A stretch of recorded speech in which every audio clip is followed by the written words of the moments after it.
Hello everyone, हामी चाहिँ gravity and ग्राभिटेसनको बारे हेरिरहेको थियौँ र आज हामीले अब सेन्टर अफ ग्राभिटीको बारेमा हेर्न गइरहेछौँ। सेन्टर अफ ग्राभिटी भनेको के हो, सेन्टर अफ मास भनेको के हो र इक्विलिब्रियमको थोरै कन्सेप्ट्सहरू हामी हेर्छौँ, इक्विलिब्रियम सम्बन्धी रिलेटेड कन्सेप्ट्सहरू र लास्टमा एकचोटि थोरै सेटेलाइट सम्बन्धी के रहेछ भन्ने कुरा पनि हेर्छौँ। अगाडिको भिडियोमा थोरै सेटेलाइटको बारे छुट्याएको थियो, त्यो बारे पनि हामी डिस्कस गर्छौँ। सेन्टर अफ ग्राभिटीको कुरा गर्छौँ सुरुमा। जस्तै कुनै पनि एउटा अब्जेक्ट छ, त्यो अब्जेक्ट भनेको के हुन्छ, लार्ज नम्बर अफ पार्टिकल्सले बनेको हुन्छ। अब त्यो पार्टिकल्स तपाईँले एटम्स भन्नुहोस्, मोलिक्युल्सहरू भन्नुहोस्, कम्पाउन्ड भन्नुहोस्, जे भन्नुहोस्, होइन, के हुन्छ, लार्ज नम्बर अफ पार्टिकल्सले बनेको हुन्छ, त्यो कुरा हामीलाई थाहा छ। र हामीलाई के थाहा छ भने अर्को कुरा, यदि कुनै अब्जेक्टको मास छ भने त्यसलाई ग्राभिटीले तान्छ भन्ने कुरा पनि हामीलाई थाहा छ। मास हुने बित्तिकै ग्राभिटीले त्यसमा असर गर्छ।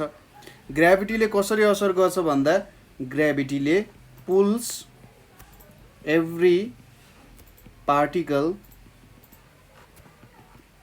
Towards the centre. ग्राभिटीले अर्थको सेन्टरतिर, अर्थको हामीलाई केस सोचेर भन्यौँ भने अर्थको सेन्टरतिर के गर्छ, कुनै पनि पार्टिकलहरूले तान्ने काम गर्छ, होइन। अब यो एउटा अब्जेक्ट लिएँ अरे मैले, एउटा अब्जेक्ट लिएँ भने यहाँनिर के हुनसक्छ, लार्ज नम्बर अफ पार्टिकल्सहरू हुनसक्छ, होइन। यसरी लार्ज नम्बर अफ पार्टिकल्सहरू मैले लिएँ। लार्ज नम्बर अफ पार्टिकल्सहरू लिँदा अब यो सबैलाई के तान्छ त, ग्राभिटीले आफ्नो सेन्टरतिर तान्न खोजिरहेको हुन्छ, होइन। तर यदि सबैको फोर्सेसहरू मैले चेक गर्दै काम गर्न थालेँ भने त एकदम दिमाग खराब हुन्छ। यो कुरा त दिमाग ह्याङ गर्ने कुरा हो नि त। र त्यही भएर साइन्टिस्टहरूले एउटा यस्तो कन्सेप्ट निकाले कि यो सबै लार्ज नम्बर अफ पार्टिकल्सहरूलाई एउटा सर्टेन पोइन्टमा कन्सन्ट्रेट भयो जस्तो सोच्ने। हामीले के सोच्ने, यो सबै पार्टिकलहरूको मास एउटा यस्तो सर्टेन पोइन्टमा कन्सन्ट्रेट हुन्छ जहाँबाट होल मास चाहिँ अर्थको सेन्टरतिर जान खोजिरहेको जस्तो फिल हुन्छ। त्यही पोइन्टलाई चाहिँ के भन्छ, सेन्टर अफ ग्राभिटी भनेर भन्छ। फेरि एकचोटि भन्नुपर्दा, सेन्टर अफ ग्राभिटी भनेको चाहिँ यस्तो एउटा पोइन्ट हो जहाँनिर टोटल फोर्स अफ एट्र्याक्सन लाग्ने काम गर्छ। जुन यो हरेक पार्टिकलमा लाग्थ्यो नि, यहाँ भएको सब पार्टिकलमा फोर्स लाग्छ, त्यसको रिजल्टेन्ट फोर्स चाहिँ यो पोइन्टको थ्रु, एउटा यस्तो पोइन्टको थ्रुबाट पास हुन्छ जहाँनिर सबै पार्टिकलहरूको फोर्स एकैचोटि लाग्छ, resultant. Suppose n number of particles छ भने यसमा सबैमा लाग्ने ग्राभिटेसनल फोर्स भनेको F1, F2, F3 गर्दा गर्दै कति हुन्छ, Fn सम्म भयो नि। यसलाई मैले यसरी F भनेर एक्सप्रेस गरेँ भने यो F भनेको चाहिँ यो F फोर्स लाग्ने पोइन्टलाई नि के भन्छ, सेन्टर अफ ग्राभिटी भन्छ। यसलाई सर्ट फर्ममा CG भनेर पनि भनिन्छ, है। यसलाई कसरी थाहा पाउन सकिन्छ त भन्दा, सपोज मैले यसरी एउटा झुन्ड्याउने ठाउँ राखेँ, यहाँनिर एउटा डोरी छ, यो डोरीबाट मैले के गर्छु, एउटा स्केल चाहिँ झुन्ड्याउँछु, ठिक छ। एउटा स्केल मैले यहाँनिर झुन्ड्याएँ अरे,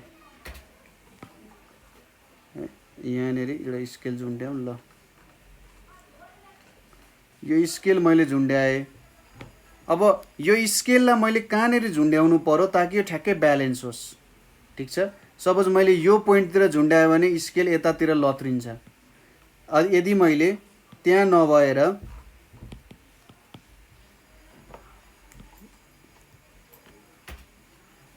त्यहाँनिर नभएर मैले कतातिर त, सपोज त्यसलाई मैले यसरी झुन्ड्याएँ, कुनै यतापट्टिको पोइन्टमा झुन्ड्याएँ भने यो स्केल यतातिर जान्छ।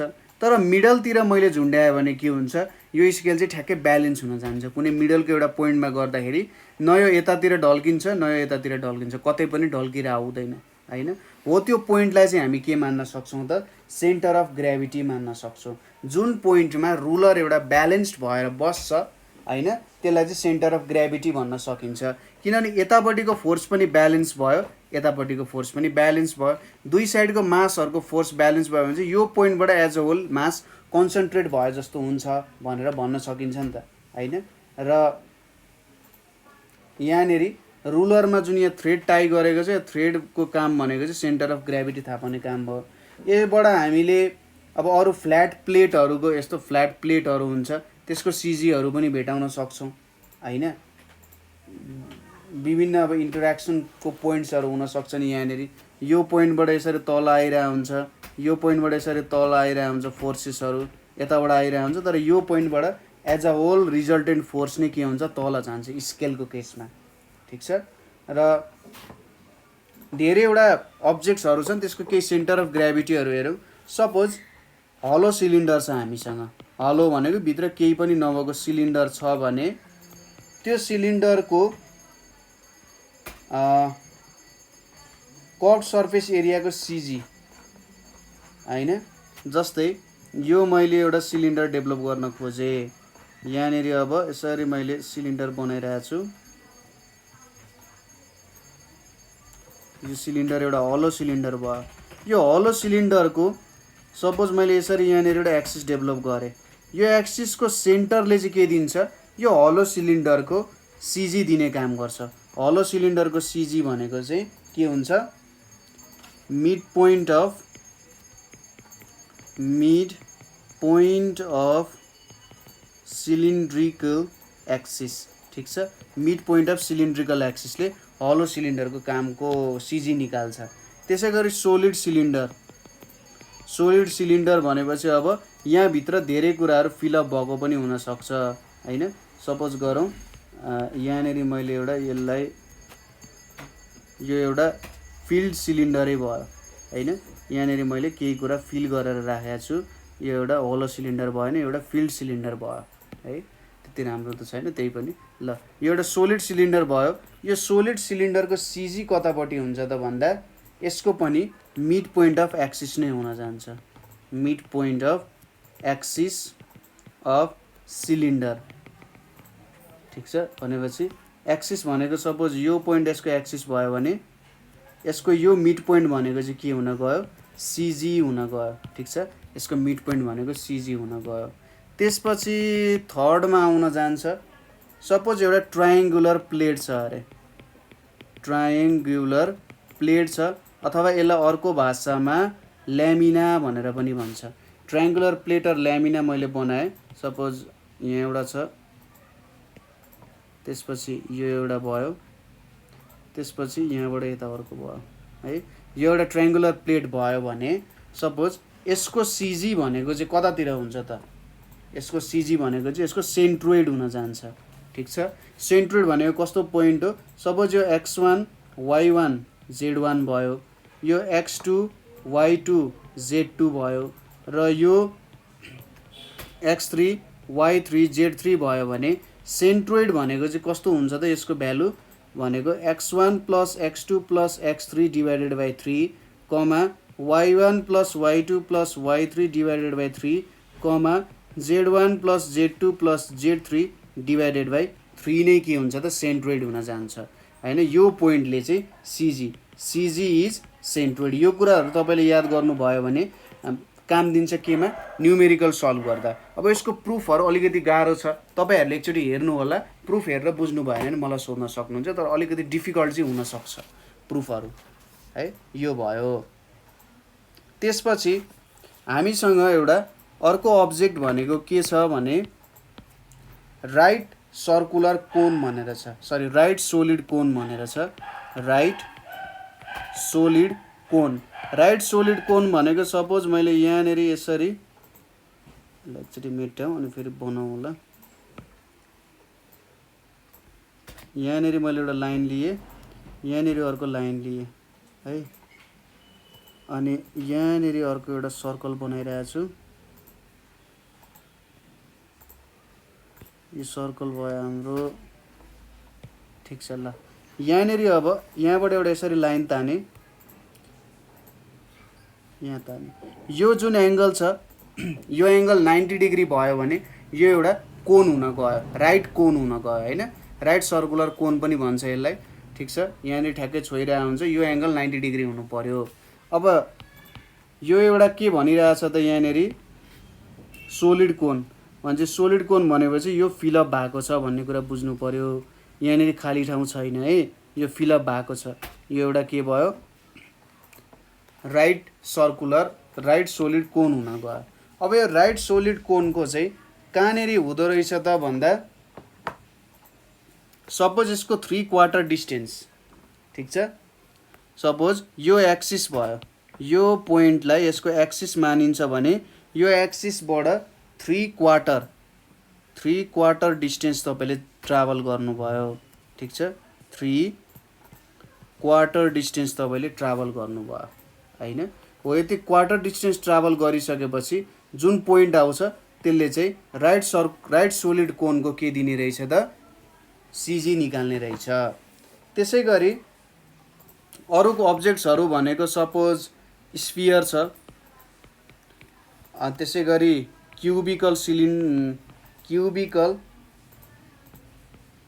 रेक्टेङ्गुलर सर्फेसेसहरू छ, त्यसै गरी डिस्कहरू छ हैन, डिआइएससी डिस्कहरू, त्यसै गरी स्क्वायर प्लेटहरू, यिनीहरूको चाहिँ के हुन्छ जियोमेट्रिकल सेन्टर हैन। जियोमेट्रिकल सेन्टर जहाँनेरि छ त्यहीँनेरि चाहिँ यिनीहरूको सिजी हुने काम गर्छ, ठिक छ। यो भयो हाम्रो केही सर्फेसेसहरूको के भन्छ त यसलाई, सिजीहरू कसरी भेट्ने भन्ने कुराहरू, ठिक छ। अब आउँछ कन्सेप्ट सेन्टर अफ मासको। सेन्टर अफ मास भन्ने कुरा आउँछ। सेन्टर अफ ग्राभिटी त हामीले स्टडी गरिहाल्यौँ, अब सेन्टर अफ मासको कुराहरू आउँछ। सेन्टर अफ मास भनेको कसरी डिफाइन गर्न सकिन्छ भने यस्तो एउटा पोइन्ट जहाँ एप्लाइड फोर्सले एक्सेलरेसन त प्रोड्युस गर्छ तर रोटेसन प्रोड्युस गर्न सक्दैन। त्यहाँनेरि हामीले फोर्स एप्लाई गऱ्यौँ भने त्यहाँनेरि हामीले एक्सेलरेसन प्रोड्युस गर्न सक्छौँ अथवा लिनियर एक्सेलरेसन प्रोड्युस गर्न सक्छौँ तर रोटेसन प्रोड्युस गर्न सकिँदैन, ठिक छ। भनेपछि सेन्टर अफ मास भनेको the point where acceleration can be produced using force but not rotation, ठिक छ। तर यहाँनेरि रोटेसन प्रोड्युस गर्न सकिँदैन। फोर्स प्रोड्युस गरेर त्यहाँनेरि एक्सेलरेसन ल्याउन सकिन्छ तर रोटेसन प्रोड्युस गर्न सकिँदैन। सपोज तपाईले यसको सिम्पल एक्जाम्पल भनेको तपाईले यहाँनेरि एउटा स्क्वायर सर्फेस लिनुभयो। यो स्क्वायर सर्फेस जुन छ यो स्क्वायर सर्फेसको तपाईले सेन्टर लिनुभयो भने सेन्टर पोइन्ट लिँदाखेरि के हुन्छ, यो पोइन्टबाट तपाईले रोटेसन गर्न नै सक्नु हुँदैन। तपाईले एकचोटि ट्राई गर्नु होला, त्यहाँनेर रोटेसन गर्न सक्नु हुँदैन तर यो अब्जेक्टलाई अगाडि चाहिँ ढकेल्न सक्नुहुन्छ तर यो अब्जेक्टलाई रोटेट गर्न सक्नु हुँदैन। यो पोइन्ट बाहेक अरू पोइन्ट जुनै पनि लिनु, यो अब्जेक्टलाई तपाईले अगाडि ढकेल्न पनि सक्नुहुन्छ त अनि रोटेसन पनि गराउन सक्नुहुन्छ बाहेक यो पोइन्ट जुन पोइन्ट जहाँनेरि रोटेसन गराउन सकिँदैन तर एक्सेलरेसन गराउन सकिन्छ त्यसलाई सेन्टर अफ मास भनेर भनिन्छ हैन। यसको एक्जाम्पलहरू अरू के हुन सक्छ, सपोज हामीसँग एउटा युनिफर्म रड छ हैन, त्यहाँनेरि फ्रिक्सन केही लागेको छैन हैन, रडहरू त्यतिकै रोटेट हुन सक्छन्। सपोज यो एउटा मेरो रड भयो, यो रडको सेन्टर पोजिसन बाहेक अरू जुनै पनि पोजिसनमा तपाईले लाउनु भयो भने यो रोटेट हुन सक्छ तर सेन्टर पोइन्टमा तपाईले फोर्स एप्लाई गर्नुभयो भने यो रोटेट हुन सक्दैन। यो पनि एउटा के भयो, सेन्टर अफ मासकै कुरा भयो हैन। र सेन्टर अफ मास भनेको चाहिँ हामी के भन्छौँ त भन्दा एउटा यस्तो पोइन्ट हो, this is a point where whole mass is supposed to be concentrated, ठिक छ। होल मास चाहिँ के भनिन्छ त कन्सन्ट्रेटेड भएको हुन्छ भनेर सपोज गरिन्छ यहाँनेरि, ठिक छ। यो हाम्रो के हुन्छ त सेन्टर अफ मास हुन्छ किनभने पोइन्ट पार्टिकल भइसकेपछि पोइन्ट पार्टिकलमा हामीले रोटेसन गराउन सकिँदैन। पोइन्ट पार्टिकललाई हामीले ट्रान्सलेसन गराउन सकिन्छ तर त्यसलाई रोटेसनमा भाग लाउन सकिँदैन। अब यसपछि हामीले सेन्टर अफ मास भेट्नु पर्यो। कसरी भेट्न सकिन्छ होला यसको लागि एउटा हेरौँ यहाँनेरि। सपोज यो एउटा लाइन लिए मैले एक्सिस बनाउनको लागि, यो अर्को लाइन भयो, अलिकति बाङ्गो टिङ्गो भयो के हो, यसलाई मेटाउँ है दुईटैलाई। ल अब बनाउँ फेरि। सपोज यो एउटा लाइन भयो, त्यसपछि अर्को लाइन यताबाट लिएँ मैले, यो अर्को लाइन भयो मेरो। यतापट्टि एक्स एक्सिस भयो, यतापट्टि वाइ एक्सिस भयो। मैले कुनै एउटा अब्जेक्ट लिएँ अरे, सपोज यो मेरो अब्जेक्ट भयो। यो अब्जेक्टमा सपोज मैले यसरी विभिन्न ठाउँको मासेसहरू लिन खोजेँ, ठिक छ, विभिन्न पोइन्ट्सको मासेसहरू भयो। यो भनेको m1 छ, यो भनेको m2 छ, यो भनेको m3 छ है, यो भनेको m4 छ, यो भनेको m5 छ। यतापट्टि जोड्दै जोड्दै लगौँ, यतापट्टि जोड्दै लगौँ है। यसलाई x1 डिस्टेन्स मानौँ, यो x2 भयो, x3 भयो, x4 भयो, x5 हुन गयो, ठिक छ। यहाँनिर यसलाई फिगरलाई कसरी एक्सप्लेन गर्ने, let us take a mass, let us take a mass हैन, let us take a mass which consist of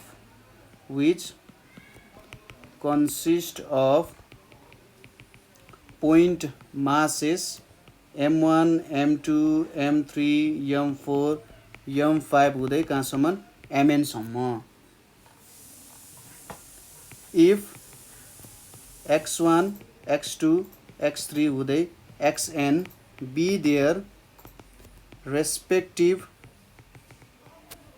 x coordinates, ठिक छ, तिनीहरूको रेस्पेक्टिभ x कोअर्डिनेट्सहरू भयो हैन, एन्ड y1 y2 y3 हुँदै yn के भयो त, be their respective y coordinates, ठिक छ, तिनीहरूको रेस्पेक्टिभ y कोअर्डिनेट्सहरू भयो रे यिनीहरू। अब यहाँनिर हामीले सेन्टर अफ मास कसरी भेट्छौँ भन्दा, एक्स सिएमलाई सेन्टर अफ मास भनियो भने एक्स सिएमको भ्यालु भनेको चाहिँ के हुन जान्छ, m1 x1 plus m2 x2 plus m3 x3 हुँदै हुँदै plus mn xn divided by m1 plus m2 plus m3 हुँदै mn सम्म। अथवा यसलाई कसरी लेख्न सकिन्छ, summation mx divided by summation m भनेर लेख्न सकिन्छ। त्यसै गरी ycm अथवा y को सेन्टर अफ मास y पनि भेट्नु पर्यो, m1 y1 plus m2 y2 plus m3 y3 हुँदै mn yn डिभाइडेड बाई यहाँनिर m1 plus m2 plus m3 हुँदै हुँदै mn बन्छ। यो भनेको summation my divided by summation m हुन जान्छ हैन। सो सेन्टर अफ मास भनेको हाम्रो xcm ycm is equals to यहाँनिर summation mx by summation m divided by summation my by summation m हुने भयो यो भ्यालु हैन।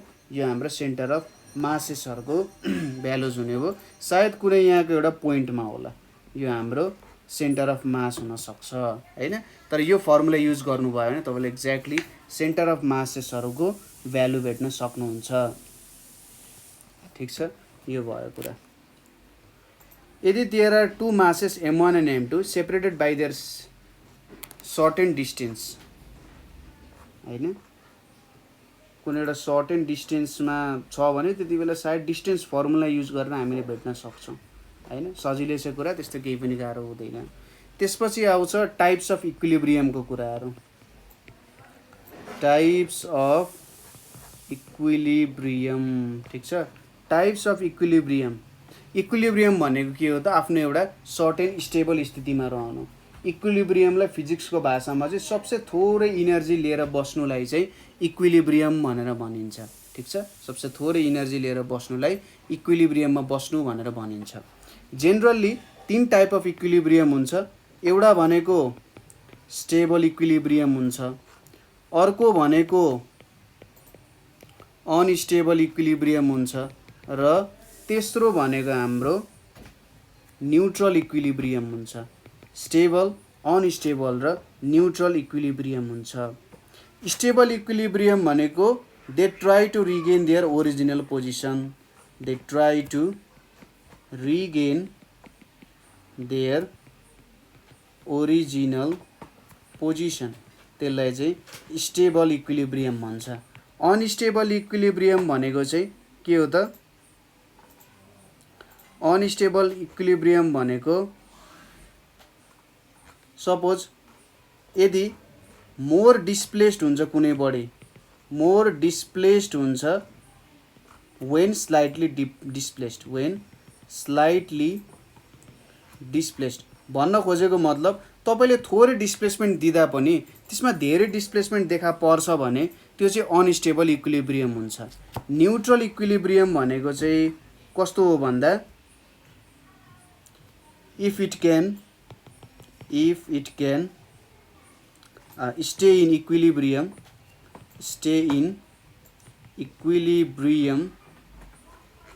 even after being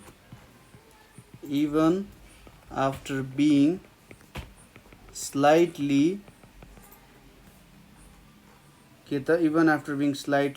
displaced or released, त्यस्तोलाई चाहिँ न्युट्रल भन्छ हैन। थोरै डिस्प्लेसमेन्टहरु ल्याउँदा नि खासै फरक पर्दैन।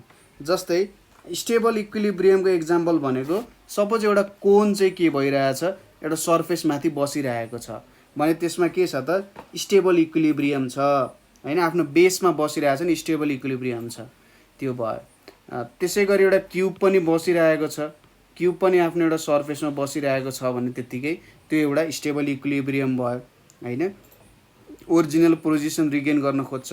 अनस्टेबल इक्विलिब्रियम भनेको सपोज यो यसलाई हामीले यसरी उल्टो राख्यौं, सर्फेस चाहिँ उल्टो राख्यौं भने यसलाई मैले थोरै डिस्प्लेस गर्दै पनि आफ्नो ओरिजिनल पोजिसनले रिगेन गर्न सक्दैन नि हैन, हो त्यो कुरा हो। तर मैले यो सर्फेसलाई अलिकति यसरी यता ठोकिदिए भने यो थोरै यतापट्टि डिस्प्लेस हुन्छ, हल्का यसो टिल्पिल हुन्छ, तर आफ्नै ओरिजिनल पोजिसनमा आउँछ नि। फेरि थोरै डिस्प्लेसमेन्ट गर्नु, धेरै नै गर्नु भयो भने त यो अनस्टेबल भइहाल्यो, झरिहाल्छ। तर थोरै गर्नुभयो भने के हुन्छ, अलिकति टिल्पिल यताउति हल्लिन्छ तर फेरि आफ्नो ओरिजिनल पोजिसन रिगेन गर्न सक्छ। तर यो जुन उल्टो राखेको कोन छ, यो कोनलाई मैले थोरै पनि डिस्प्लेसमेन्ट गरेँ भने के हुन्छ त, अथवा रिलिज गरेँ छोडिदिएँ भने यो चाहिँ अनस्टेबल हुन्छ र फेरि आफ्नो ओरिजिनल पोजिसन रिगेन गर्न सक्दैन। त्यो भनेको अनस्टेबल इक्विलिब्रियम भयो। ठीक छ। ग्लासको एक्जाम्पल लिनु न, ग्लासलाई तपाईँले थोरै हान्दाखेरि यता ढल्किन खोज्छ तर आफ्नै ओरिजिनल पोजिसन रिगेन गर्छ, तर धेरै नै फोर्स दिनुभयो भने ढल्छ नि, ढलेर त्यसले आफ्नो ओरिजिनल पोजिसन रिगेन गर्न सक्दैन। यो टपको पनि त्यस्तै कुरा भयो। त्यसै गरी यो टप अथवा यो कोनलाई हामीले के गर्यौँ अरे त भन्दा यसरी राख्यौँ अरे, यो सर्फेस भयो भने यसरी ढालेर राख्यौँ अरे। ढालेर राख्दाखेरि के हुन्छ त यो बेलामा, अब यो बेलामा चाहिँ अलिकति राम्रो देखिएन होला है, यहाँनिर हामीले यो कोन भयो हाम्रो, यो कोनलाई यसरी यो सर्फेस छ, यो सर्फेसमा मैले यसरी ढालेर राखेँ अरे। यसरी मैले ढालेर राखेँ भने के देखिन्छ त, यसलाई मैले जति चलाए पनि के हुन्छ, यो आफ्नै स्थितिमा रहिरहन्छ। सपोज कुनै एउटा स्फियर अथवा स्फियरलाई तपाईँले ठेल्नु भयो भने जति ठेले पनि ऊ न्युट्रल हुन्छ, उसमा हरेकचोटि त्यही पोजिसनमै आउँछ, त्यही उसको आफ्नो जे पोजिसन छ त्यही पोजिसनमा आइपुग्छ, ऊ जहिले पनि इक्विलिब्रियम पोजिसनमै हुन्छ। ठीक छ, के हुन्छ, इक्विलिब्रियम पोजिसनमै हुन्छ। यो भयो हाम्रो स्टेबल, अनस्टेबल र न्युट्रल इक्विलिब्रियम।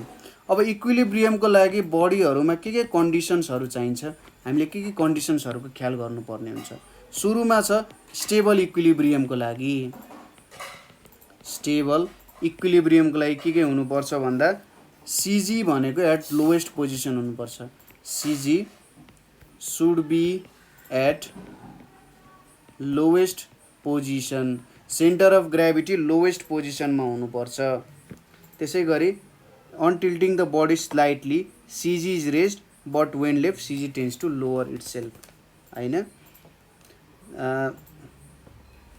के हुनुपर्छ, CG लो हुनुपर्छ। सपोज यसको CG यहाँनेरि लो छ भने सपोज यसलाई मैले टिल्ट गरे अरे, यहाँनेरि एक्जाम्पल हेरौँ है, यो मेरो बडी भयो, यहाँनेरि CG छ। जब यसलाई मैले फोर्स लाएर टिल्ट गर्छु, टिल्ट गर्नु भनेको त यो सर्फेस यतापट्टि उठ्ला हैन, हल्का यसरी आउला नि हैन। यसको सेन्टर अफ ग्राभिटी के हुन्छ, माथितिर पुग्छ। सेन्टर अफ ग्राभिटी माथितिर पुग्छ।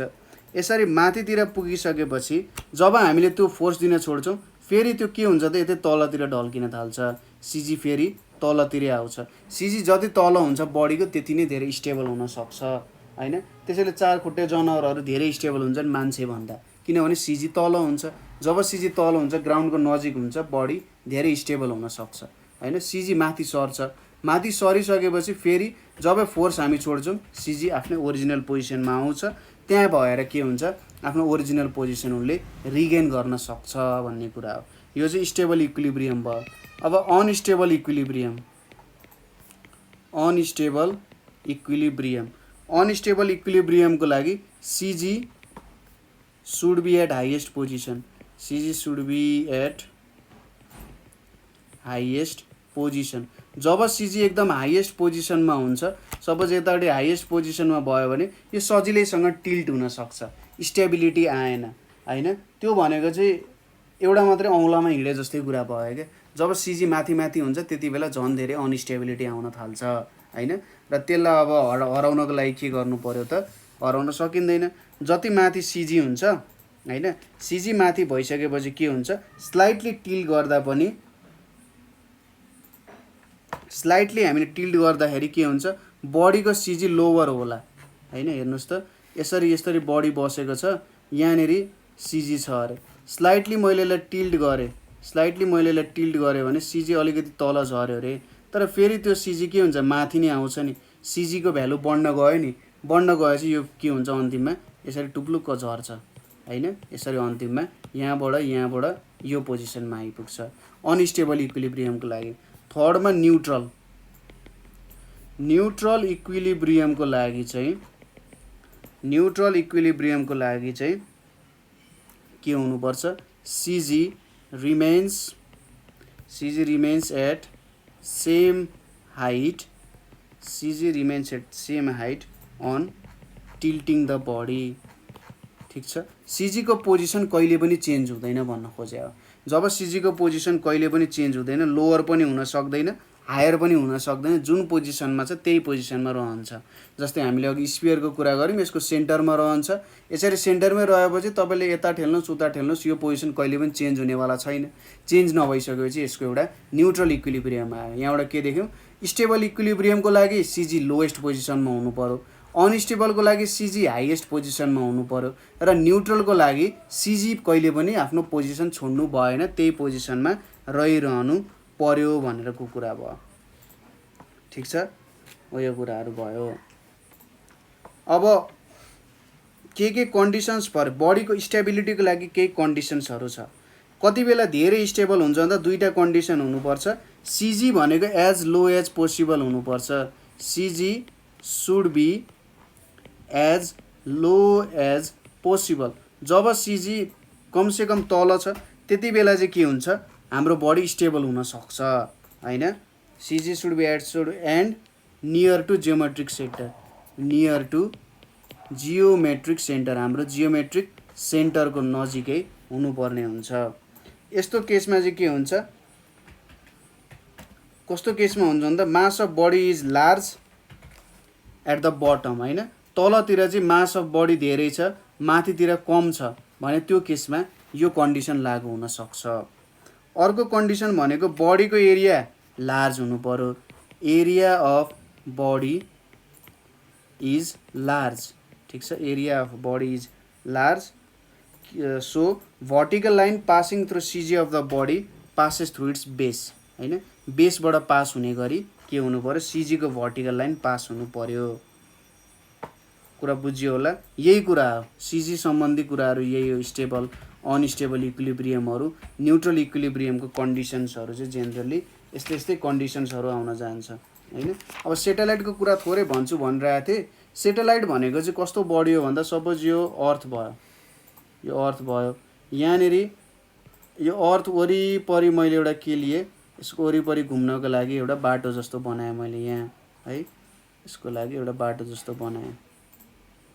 यहाँनिर अब मैले एउटा यस्तो अब्जेक्ट लिन्छु, सपोज यो हाम्रो अब्जेक्ट भयो अरे। यो अब्जेक्ट के हुन्छ, यसरी एक्सप्रेस गरौँ, सपोज मैले यहाँनिर एउटा अब्जेक्ट लिएँ। यो अब्जेक्ट के हुन्छ त भन्दा यसरी यो अर्थको वरिपरि के हुन्छ, रोटेट भइरहेको हुन्छ होइन। यो अब्जेक्ट अर्थको वरिपरि रोटेट भइरहेको हुन्छ। ठिक छ, यसरी रोटेट भइरहेको हुन्छ। यही के भयो त, हाम्रो सेटेलाइट भनिन्छ यसलाई। अर्थको वरिपरि रोटेट हुने अब्जेक्टलाई नै के भनिन्छ, सेटेलाइट भनिन्छ होइन। Revolves around the planet or कुनै एउटा अब्जेक्टको वरिपरि रिभल्भ हुन्छ। र यो केसमा के हुन्छ भन्दा यो सेटेलाइटलाई अर्थको ग्रेभिटेसनल फोर्स लागिरहेको हुन्छ हैन, के हुन्छ अर्थको ग्रेभिटेसनल फोर्स पनि लागिरहेको हुन्छ यसलाई हैन। र यसमा एउटा सेन्ट्रिपिटल फोर्स पनि हुन्छ। सेन्ट्रिपिटल फोर्स र अर्थको ग्रेभिटेसनल फोर्स चाहिँ एक अर्कासँग के हुन्छन् ब्यालेन्स हुन्छन्। सपोज यसको मास यम छ अरे, यो रेडियस आर छ भने यो भेलोसिटी v ले अगाडि बढिरहेको छ भने सेन्ट्रिपिटल फोर्स भनेको mv²/r हुन्छ।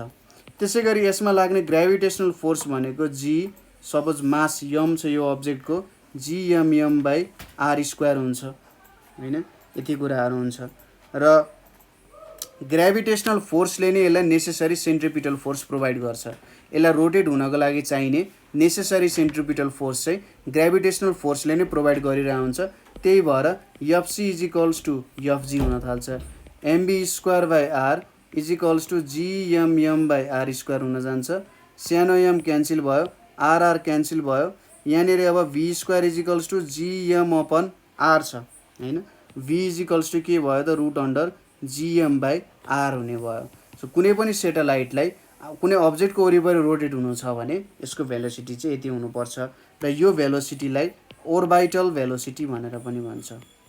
के भन्दो रहेछ ओर्बिटल भेलोसिटी। सो यहाँसम्म हामी अब इक्विलिब्रियमहरुको कुरा गर्यौं, centre of mass, centre of ग्रेभिटीहरुको कुरा गर्यौं। यहाँसम्म तपाईहरुले के बुझ्नु भएको छैन, बुझ्न अप्ठ्यारो भएको छ भने हामीलाई सोध्न सक्नुहुन्छ, हामीलाई कमेन्ट गर्न सक्नुहुन्छ अथवा 9849595895 मा कल गर्न सक्नुहुन्छ। आजको लागि यति नै। Thank you for watching.